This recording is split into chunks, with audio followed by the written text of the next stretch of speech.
Hi, kamusta ang tanan mga marites natin dyan? Kamusta ang pagmarites nyo sa kapitbahay? Guys, magluto tayo ng spinach na may manok tapos may gata. Siguro guys, sabihin nyo anong lasa nito. Masarap ito guys, tapos napakamura pa. Yung spinach nga natin guys, frozen to. Kaya, siyempre, gindipros ko na yung bago lutuin. Ayan na siya guys, oh. May gata na rin siya guys. Tapos guys, lagyan natin ng pangalawang gata. Yan mamaya. Ayan, pangalawang gata tayo guys. Napakasarap nito. Try nyo to. Super. Magustuhan nyo talaga to guys yung lasa. Parang, basta masarap siya guys. Ito lagyan natin ng pangalawang gata para na dun sa pagluluto na talaga.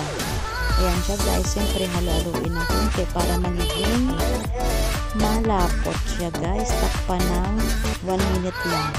Ayan, nag-boil na siya, nagkulo na. Napakasarap nito guys, kaya i-try nyo ito ha.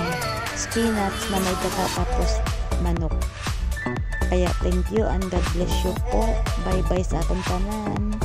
Bye bye mga marites.